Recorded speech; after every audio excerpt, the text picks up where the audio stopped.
With the game on the line, John Hynes pushed all the chips into the middle of the table. Are you kidding me? Empty net in overtime? We'll talk about the biggest gamble of the season and why it shows that John Hynes is not messing around on today's episode of Locked on Wild. You're Locked on Wild, your daily podcast on the Minnesota Wild. Part of the Locked On Podcast Network, your team every day.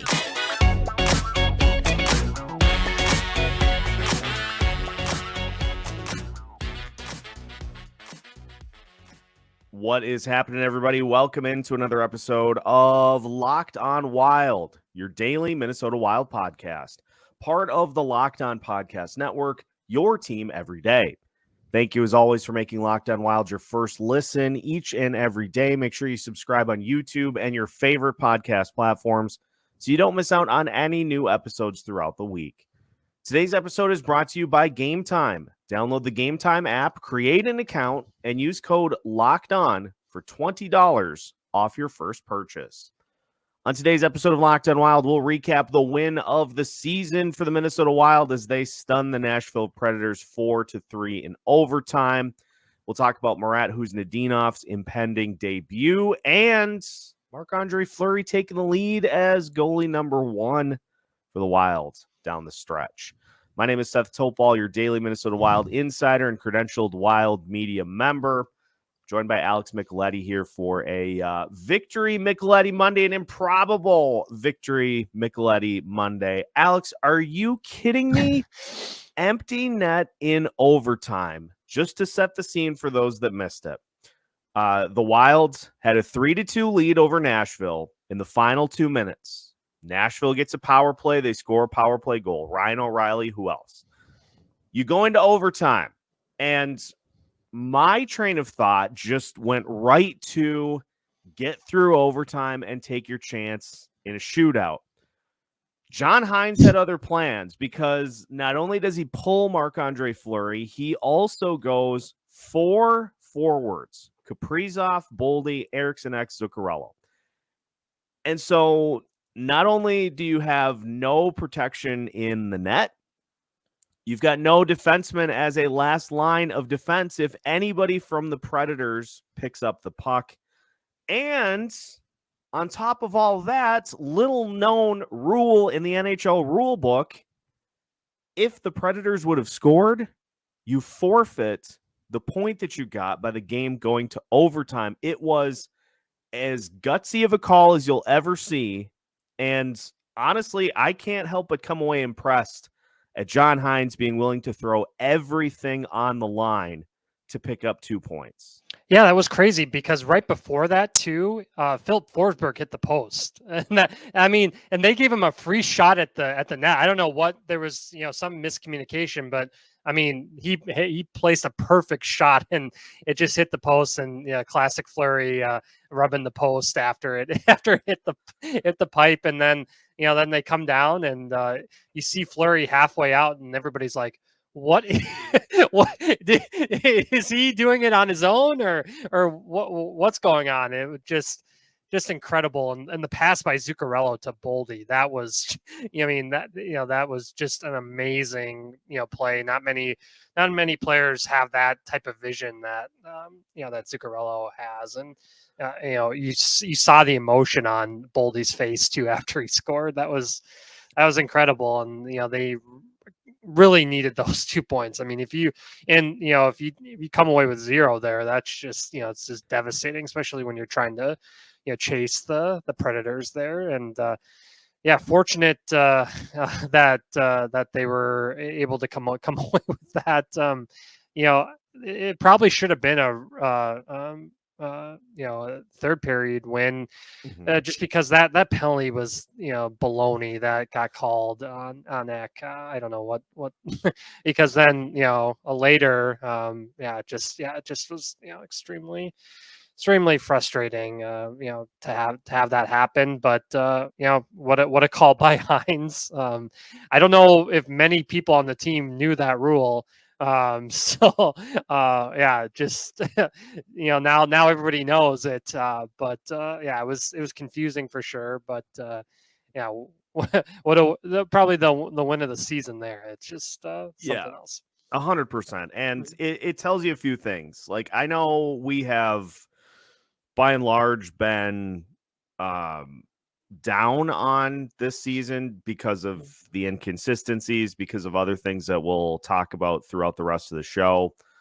John Hynes clearly is not. John Hynes is here for one reason and one reason only. That is to win playoff games and to get to the postseason. That is the direction that this team continues to push towards. And it is just so different from what we have seen from other coaches, not only for the Wilds, but for other sports in general. It's just a train of thinking that runs so opposite of what we see here on a regular basis. That Dean Evason would never have done that. No. And I want to make a clear distinction here too, because there are a lot of people who I've seen a lot of comments from people saying, well, Fleury or Evason pulled the goalie all the time. The key in those situations is you're down. You have to, Right. you have no choice to try to get an extra attack or goal. The And, game was tied at this and you don't point. have to worry about losing a point in that case either. The game was tied at the point in which the Wild decided to do this. And if you lose that point, and that puts you even further behind the 8 ball. And so I know there have been some gripes about how John Hynes has handled particular things, but I think we just got another great example of why his in-game tactical moves are just leagues above what this team has had over the last few years. He is truly a general out there and is willing to pull all the stops to ensure that his team comes away with the win. I cannot do anything other than come away with impressed by what the Wild were able to do yesterday. Yeah, I mean, it just the way that Boldy scored that too. I mean, he's made a 9 difference with Matt Boldy too. We can, we definitely have to point that out. But yeah, they just battled, and that's a Nashville team that they took it to the Wild the last time those two teams played, and so you just saw with the Marcus Foligno with the fight right away, just got the team, got the crowd into it, and you saw the emotion on his face after that fight, and from there they just it was a pretty even game, and that was basically like a playoff type of atmosphere. I felt like you had Mason Shaw getting into a fight. Who would ever saw that coming, especially after everything that he's been through, and just they were just grinding, and Fleury kept them that that first period. Nashville had so many chances right in front of the net, and he made sure that the Wild could stay in the game, and so props to the Flower on that, and yeah, just it was the whole game was pretty cool. Just the TV broadcasts giving a shout out to Lou Nanne after 60 years of doing the Minnesota State boys high school hockey tournament on TV. That was pretty cool, and showing Tommy Novak and Ryan McDonough their high school tournament experiences, and yeah, just overall just really fun game to watch, and kind of like Brock Faber said during the game too, this is becoming a pretty good rivalry between these these two teams clearly. So hopefully that continues in the future as well. Number 1 and 2 in the NHL in fights, the Wild and the Predators, and so there were bound to be a couple in this one. And props to the Wild too. You the last 2 games especially. I know they beat Arizona, but the last 2 games especially against the Avs, I know you come up short there, and against the Predators, that's the battle level you're going to need for the entire rest of the season. And if you can keep that up, you are going to be a tough out the rest of the way. It may still not be enough to get them to the postseason, But if you can keep that battle level up that you had over these last 2 games for the rest of the year, you can at least go into the offseason saying, well, at least we went down swinging. Yeah, we talk about tanking teams all the time here, and teams trying to slack for Macklin, Macklin Celebrini. But the Wild, I think they just have too much pride in that locker room to not give effort, and at least in the past couple of games, especially against Colorado. I mean, are you kidding me? And there was a lot of debate over the weekend on who should have been on the penalty kill in the overtime against Colorado. Let's be honest, whoever's out there, I mean, the chances of stopping that beast is extremely tough. But to get that point on the road on a back end of a back-to-back, you have to give major props to the team there. Yeah. And then end the week against a Nashville team that's just rolling right now, and that the effort level was there again, and just guys battling in front of the net, and UC Saros is one of the best goalies in the NHL, and so good for Ryan Hartman too. That's a name that we didn't bring up already, but what a beautiful goal, and kind of interesting. The guy that Nashville gets one of the guys they get in the trade deadline, Anthony Beauvillier, just gives a pizza right to Ryan Hartman, and Hartman, good for him to capitalize and get his first goal since late January. So hopefully that that gives him a confidence boost, because it was just a beautiful backhand top shelf. Yeah, 100%. And we'll talk about here coming up in a bit the secondary scoring, because Russo had a tweet that honestly kind of floored me. I think All caps. the exact one I'm talking about. So we'll talk about that, because there is an expectation that this week, either tomorrow or Thursday, we will see Marat Khusnutdinov crack the lineup, and I think he can help solve that particular issue with secondary scoring. We'll talk about that as we continue today's episode of Locked on Wilds after this. Today's episode of Locked on Wild is brought to you by Game Time. The weather is getting nicer and nicer, and it is going to be spring concert season before you know it. Minnesota Twins will be getting their season started here before too long, and plenty of home games for the Minnesota Wild here in the month of March. So plenty of opportunities to take advantage, and Game Time can help make your ticket buying experience as stress-free as possible. Game Time offers you flash deals plus views from every single seat in the venue. No more do you have to guess at what you'll be able to see when you get to your seat. They also don't blind you with those hidden fees at checkout. What you are going to pay is right there in front of you, so you don't have any surprises when you hit the checkout counter. Take the guesswork out of buying tickets with Game Time. Download the Game Time app, create an account, and use code LOCKEDON for $20 off your first purchase. Terms apply. Again, create an account and redeem code LOCKEDON for $20 off. Download Game Time today. Last minute tickets, lowest price guaranteed. Welcome back to today's episode of Locked on Wild. Once again, we thank you for making Locked on Wild your first listen each and every day. Seth Topal joined by Alex Micheletti. And just a reminder, we'll have you covered for tomorrow's game with coverage from the XL Energy Center as Wild take on the Arizona Coyotes. We'll have a postcast after the game as well. And we'll talk more about the week to come here as the show continues. But Alex, I want to get into what is going to be the big talker for the week. Marat Khusnutdinov is here.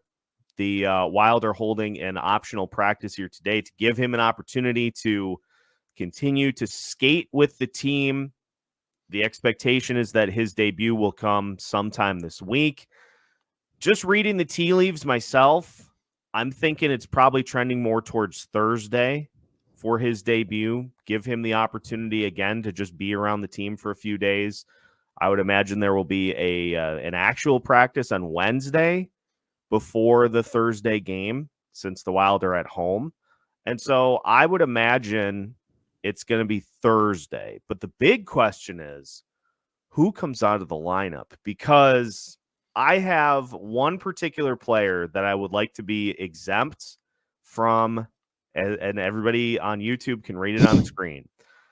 I think we should get the opportunity to see Marat Khusnutdinov and Adam Beckman both in the lineup. I hope I'm wrong, but it seems like it's trending towards Beckman being the one that comes out. But I think his play over the last couple of games has warranted him continuing to get opportunities. And so take somebody else out, please. Lucchini, that would be another one that they could definitely with him out of the lineup, it's not going to change the team. So that could be an option for sure. I would love that, because nothing against Jake Lucchini, but let's just kind of talk through the options here. Mason Shaw back in the lineup on the fourth line. I think he has played well enough since he returns to warrant continued play. Vinny Lettieri. Honestly, by and large, I think Vinny Lettieri has had a good season. I think he has played well for what he's being asked to do. And so I don't think that's necessarily fair to him to come out of the lineup, considering that fact. Marcus Foligno just coming back into the lineup after missing time due to injury, had a really strong game against the Predators, and he's not a guy that you're going to pull out of the lineup. No. Beckman has looked good. You're not pulling Rossi out of the lineup. No.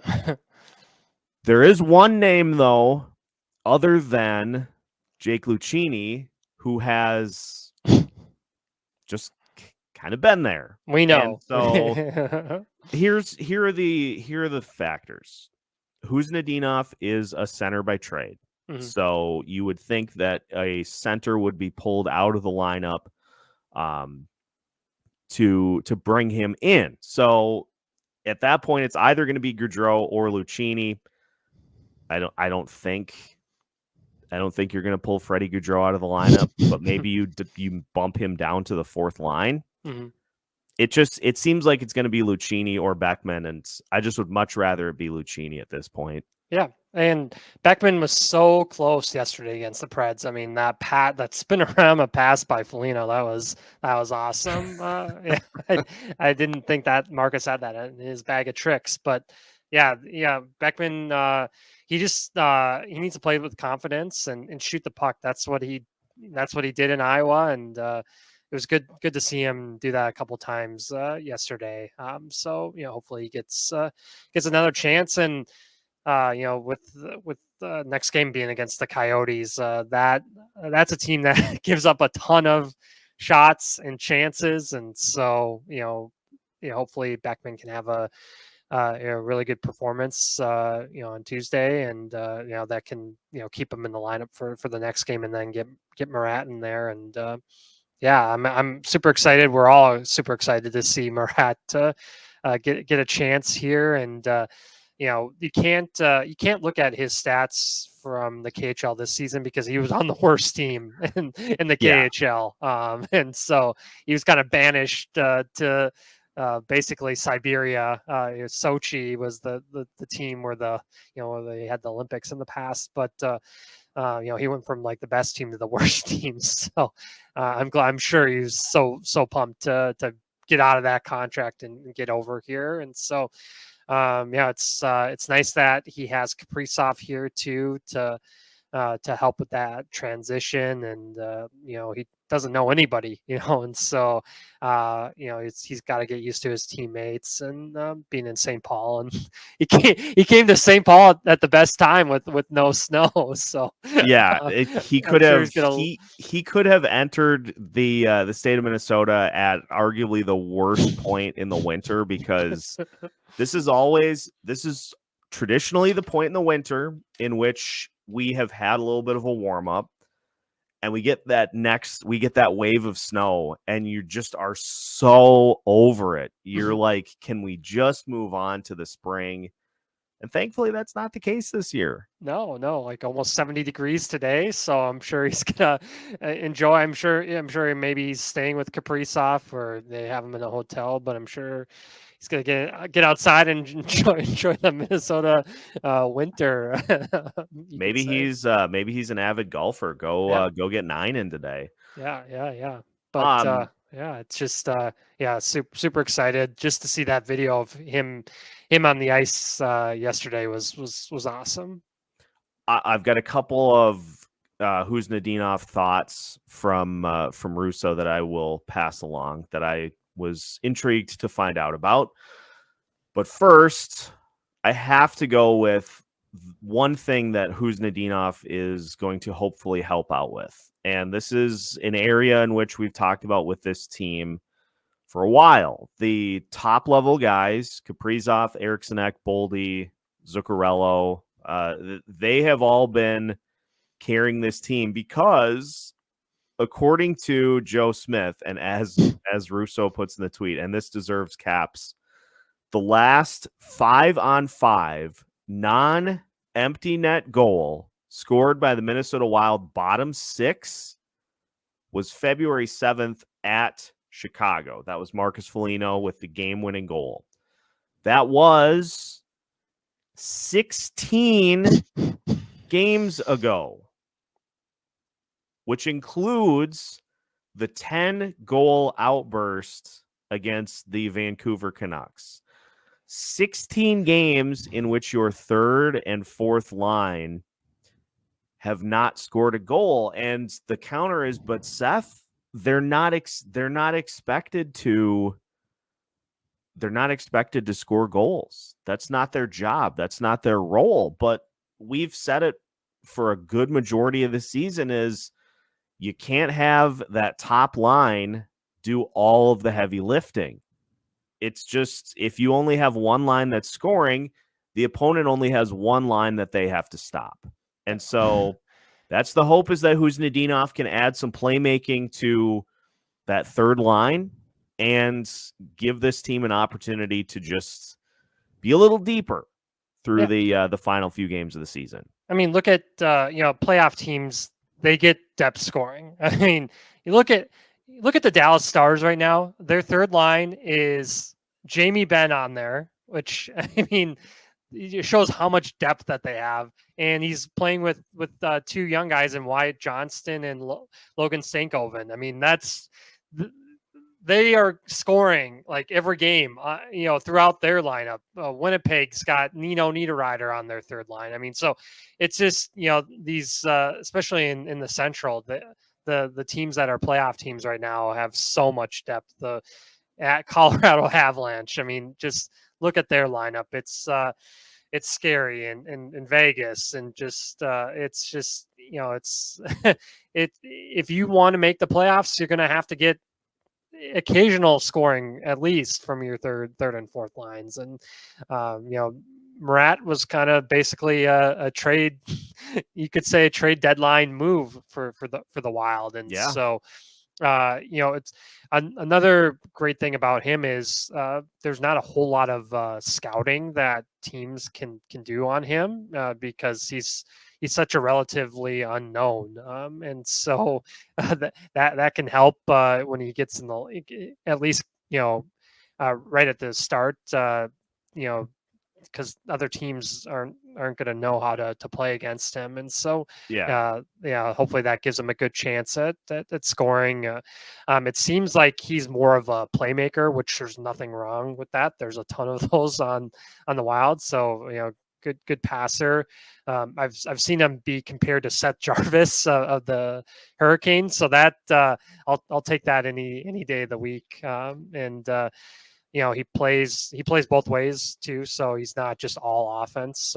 Which a lot of the times you see that from a lot of the Russian players. They're flashy and don't play a ton of defense, but he plays both ways. And so it's going to be exciting to get his speed into the lineup too. It might take a little adjustment just because the games are different from KHL to NHL, but it'll be fun to see his style play, get added to the bottom 6 there because they need some speed Yeah. in that part of the lineup. They need some pop down there. Yeah. And Russo also tweeting out that I think there were some misconceptions that he was like a 5'8" player.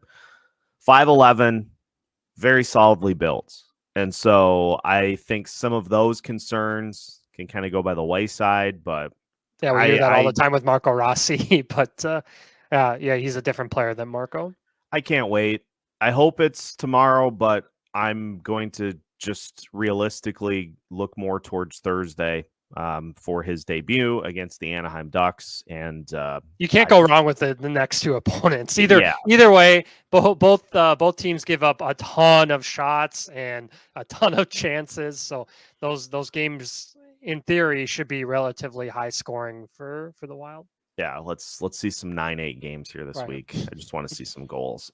Speaking of goals and not goals allowed, Marc-Andre Fleury's on a nice little run here over his last 9 starts. And so we will discuss whether or not Flower has taken the number 1 goalie spot here as we push towards the end of the season. We'll discuss that as we finish today's episode of Locked on Wilds after this. Today's episode of Locked on Wild also brought to you by FanDuel. Say goodbye to busted brackets because FanDuel lets you bet on every game of the tournament. Whether you're betting on a big upset or on a number 1 seed to take care of business, it's time to go dancing on America's number 1 sportsbook. Right now, new customers get $200 in bonus bets if your first $5 bet wins. My advice, if you are going to be using FanDuel for the NCAA tournament, bet on one of the play-in games. There would be no better feeling than getting your $5 bet to win on those play-in games, and then you have $200 in bonus bets for the entirety of the tournament. You can throw 100 on one of the 16 seeds to upset the number 1. Seems like that's becoming a more common trend here over the last few years. Whatever you choose, make sure that you lock in your $5 bet so you get $200 in bonus bets to use on point spreads, money lines. You can even pick who you think is going to win it all. Just visit FanDuel.com/lockedon and bet on college hoops until one lucky team gets to cut down the nets. That's FanDuel.com/lockedon, FanDuel.com/lockedon. Final segment of today's episode of Locked on Wild. Once again, we thank you for making Locked on Wild your first listen each and every day. If you have not already, make sure to hit the like button on today's video and make sure to subscribe on YouTube and your favorite podcast platform so you don't miss out on any new episodes throughout the week. Seth Topol, Alex Micheletti buzzing off of an improbable victory for the Minnesota Wild. And just want to pass this along as well. NHL Stats found 2 instances where a team lost its overtime point for pulling a goalie in OT and being scored upon. Michael Russo noting that it is essentially impossible to find how many times it's been done, but there are 2 instances in which it has resulted in a loss. The last time it was done in a win was 2017, and here's a little bit of kind of the skinny on that, courtesy of our own Zach Zeman. What happened there is that was the Los Angeles Kings against Boston. The Kings had an offensive zone faceoff, and so they just tried it with like 3 seconds left to go in OT. They just tried it just because they had an offensive zone faceoff. The likelihood that Boston was going to be able to win the draw and fire one down to the other end for a goal was unlikely. And so they just decided, hey, let's give this a try. And turns out they actually were able to score on Tuukka Rask and win. So that's the last time this was done. But those are far different circumstances. And so what you saw from the Minnesota Wild yesterday is something that is such a rarity that it's really impressive and improbable. But I want to shift to the goalie play because there's a lot that's been made about Philip Gustafsson's inconsistencies this year, Alex, and key stat from yesterday's game and from Marc-Andre Fleury over his last 11 appearances, 7-2 with a 2.23 goals against average and a 919 save percentage. As Philip Gustafsson continues to kind of one good start, two bad, two good starts, one bad. It seems like he just has been up and down. Fleury's trending in the right direction here as the season moves through March and moves through the key games in April as well.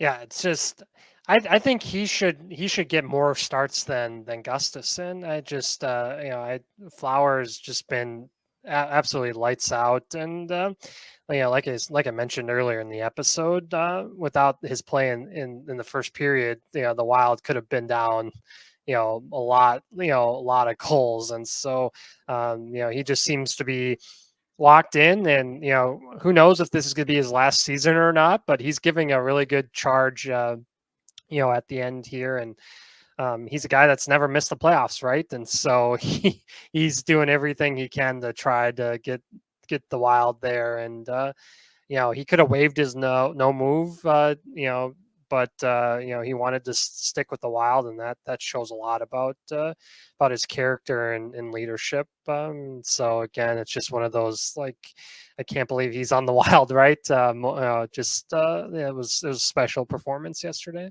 Yeah, he clearly still has something left in the tank. Like, we continue to see that, and I still am probably of the belief that this is it. Mm-hmm. Because it just kind of feels like, it feels like his mind's kind of made up. But then again, who's to say? Because he's playing this well. Maybe he decides that he wants to give it one more go.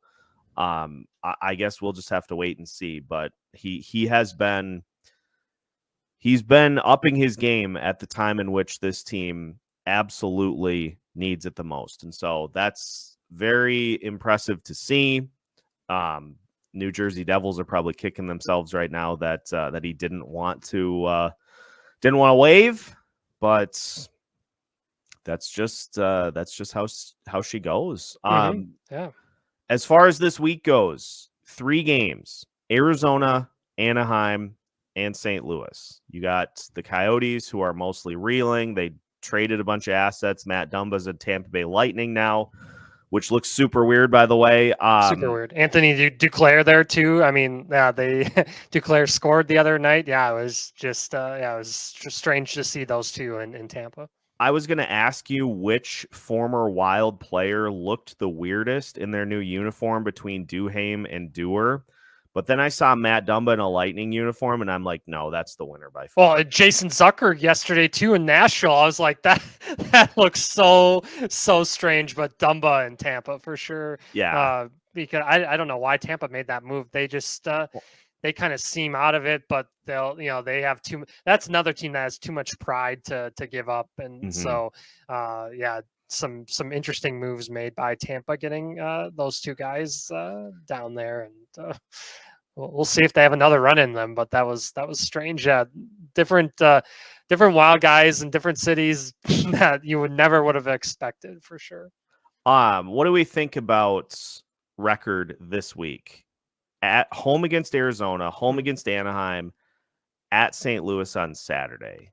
You really need I think the lowest you can go this week is 5 of 6 points. I think that's the low end. I think realistically, you got to win all 3.